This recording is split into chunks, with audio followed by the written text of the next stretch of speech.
Eighth point.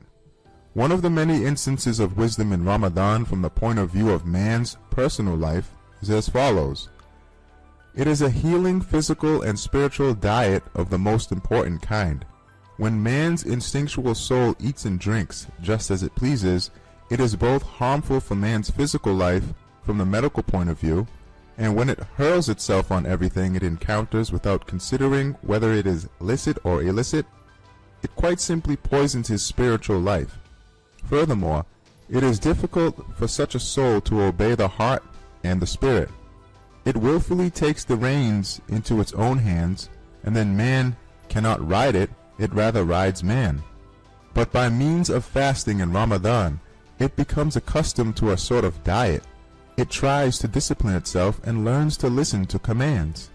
Furthermore, it will not be attracting illness to that miserable, weak stomach by cramming it with food before the previous consignment has been digested. And by abandoning even licit actions as it is commanded, it will acquire the ability to listen to the commands of the Sharia and the reason, and so to avoid illicit actions. It will try not to destroy his spiritual life. Moreover, the great majority of mankind frequently suffer from hunger.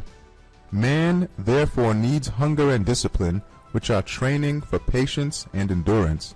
Fasting in Ramadan is patient endurance of a period of hunger that continues for 15 hours or for 24 if the pre-dawn meal is not eaten, and it is a discipline and a training.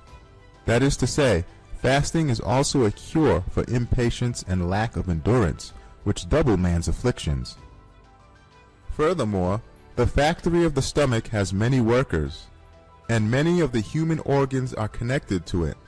If the instinctual soul does not have a rest from activity during the day for a month, it makes the factory's workers and those organs forget their particular duties.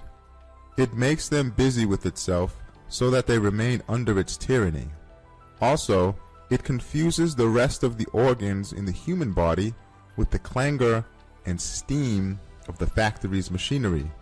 It continuously attracts their attention to itself, making them temporarily forget their exalted duties.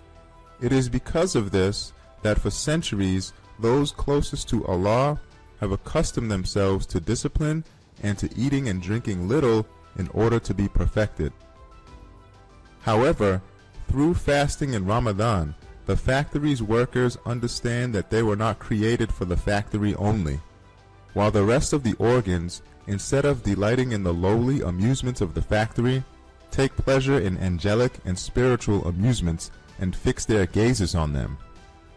It is for this reason that in Ramadan the believers experience enlightenment, fruitfulness, and spiritual joys which differ according to their degrees. Their subtle faculties, such as the heart, spirit, and intellect, make great progress and advancement in that blessed month by means of fasting. They laugh with innocent joy in spite of the stomach's weeping.